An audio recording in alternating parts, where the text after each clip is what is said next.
एखादी विमान कंपनी साऱ्या यंत्रणेला वेठीला कशी काय धरू शकते त्यावर सरकारचं कोणतेही नियंत्रण नाही का असा संतप्त सवाल आता प्रवासी विचारतायत। सलग 6व्या दिवशीही इंडिगोची विमानसेवा पूर्वपदावर आलेली नाही। पाहुयात एक रिपोर्ट।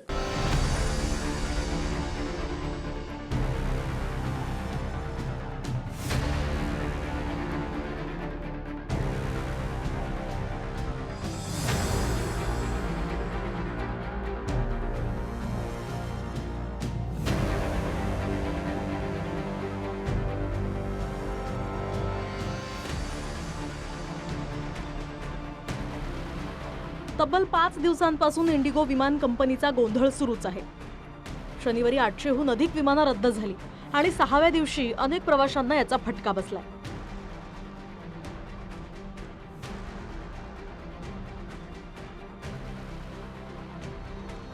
मात्र आमची 95% सेवा पूर्ववत झाल्याचा दावा इंडिगोकडून केला जातोय। पण विमान रद्द होऊन सुद्धा इंडिगोनं बुकिंग का घेतलं, लोकांना तासनतास विमानात का बसवून ठेवलं, असे अनेक आरोप प्रवाशांकडून होत आहेत। त्यामुळे इंडिगोवर आता काय कारवाई होते ते पाहणं महत्त्वाचं असणार आहे। और सरकार अंधी होती है बिल्कुल एकदम, इसको दिखाई भी नहीं देता और पैसे नहीं है मेरे पास। 36 घंटे बैठे बीमार हॉस्पिटल में उसको एडमिट कराना पड़ा। कुछ अपडेट देने की कोई रिस्पॉन्सिबिलिटी नहीं है। मैनेजर ये बोलेंगे क्या रियल सीन क्या हुआ था ना, गलत मत बताना, रियल सीन बताना। एकदम रियल सीन बताओ। पहले जो कैप्टन ऑपरेट करने वाले थे ये फ्लाइट, उनका फटीग हो गया तो वो फ्लाइट ऑपरेट नहीं कर सकते हैं। ठीक है, क्या फट गया? फटीग मतलब क्या है? नेक्स्ट होता है उनका कुछ नहीं पता है। बोलिए हमने दूसरा कैप्टन अरेंज किया है जो निकल चुके हैं सर, मैक्सिमम 35 मिनट्स में। चुप चुप चुप बैठो, क्या बताइए इधर से पूछ रहे हैं। आप बोलोगे किसी का पीछे से बहादुरी दिखा रहा है। मुंह नीचे, आंखें बंद, मुंह बंद, कुछ भी हो रहा है ना होने देना। अबे बाहर आके चिल्लाना, बाहर आके चिल्ला तू, बाहर आके जवाब दे। 5 तारीख का फ्लाइट तो कैंसिल कर दिया उन लोग। आज 7 तारीख का टिकट दिया था लेकिन वो भी कैंसिल हो गया। अभी हम लोग क्या करेंगे? मेरा मम्मी कैंसर का पेशेंट है, काउंटर पे बोल रहा था दूसरी फ्लाइट देखने के लिए इमरजेंसी। मैं बोला ऐसा कैसे होगा, हम तो 5 तारीख तो फ्लाइट का टिकट काटा है, फ्लाइट कैंसिल हो गया। आप 7 तारीख आपका फ्लाइट है। तो मैंने सोचा ठीक है 2 दिन इधर रुकता हूँ। तो फिर सुबह आया आज, बोला वो भी फ्लाइट कैंसिल है। आप आज रात 11:30 बजे एक फ्लाइट है, आप दिल्ली जा सकते हो, दिल्ली से फिर अगरतला जा सकते हो, वो भी कल। कैंसर पेशेंट हैं आपकी माताजी, एयरपोर्ट की तरफ से, इंडिगो की तरफ से कोई फैसिलिटी यहाँ पे उनके सुविधा के लिए दी गई अब तक? नहीं कुछ नहीं बोला आप देखिए कि आपका चॉइस है।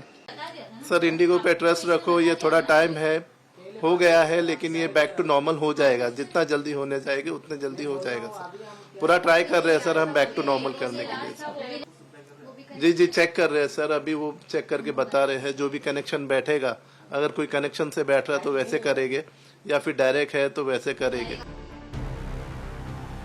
मुंबईतल्या लोकल रेल्वेत जसे लोकांचे हाल होतात त्याहून अधिक हाल देशातल्या विमानतळांवर झाले। देशांतर्गत विमान वाहतुकीत सर्वात मोठा वाटा खरं तर इंडिगोचा। त्यामुळे कंपनी सरकारच्याही नियमांना जुमानत नाही का, असेही सवाल उपस्थित होत आहेत। कारण डीजीसीएनं काही महिन्यांआधीच वैमानिकांच्या कामांचे तास आणि विश्रांतीबद्दल नवे नियम केलेत। त्या नियमांनुसार इंडिगोनं कर्मचाऱ्यांची भरती करणं क्रमप्राप्त होतं, पण तसं न झाल्यामुळेच सारी व्यवस्था वेठीला धरली गेल्याचं बोललं जातंय। या गोंधळानंतर सरकारनं अनेक ठिकाणी पर्याय म्हणून अधिकच्या रेल्वे गाड्या सोडल्या आहेत। मात्र ज्यांनी हजारो रुपये मोजून तातडीनं पोहोचण्यासाठी विमान तिकीटं काढली होती त्यांचा वेळ आणि पैशांची भरपाई रेल्वेनं कशी भरून निघेल याबद्दलही साशंकता आहे। येत्या काही तासात लोकांच्या तिकिटाचे पैसे परत करा, 48 तासात प्रवाशांना त्यांचं सामान पोहोचवा असे आदेश सरकारनं इंडिगोला दिले आणि तुमच्या कारभारावर कारवाई का करू नये याबद्दलही नोटीस बजावली आहे।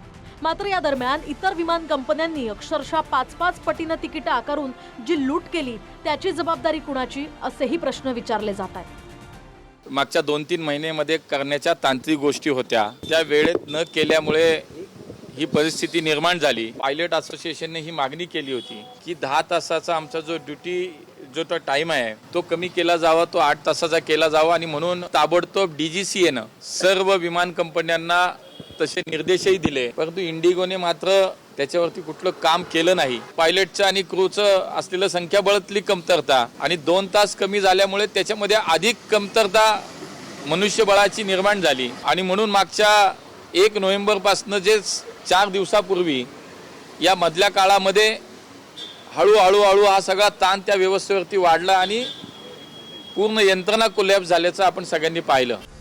सरकारच्या नियमांना न जुमानता एक विमान कंपनी कशी साऱ्यांना वेठीला धरते, त्याचं इंडिगो एक उत्तम उदाहरण असल्याचा संताप प्रवासी व्यक्त करतात.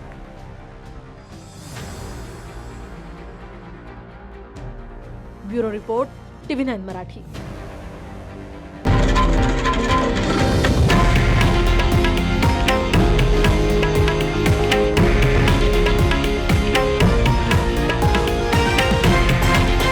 हे आहे देशातील नंबर 1 न्यूज नेटवर्क आणि आपण पाहत आहात TV9 मराठी, एकमेव.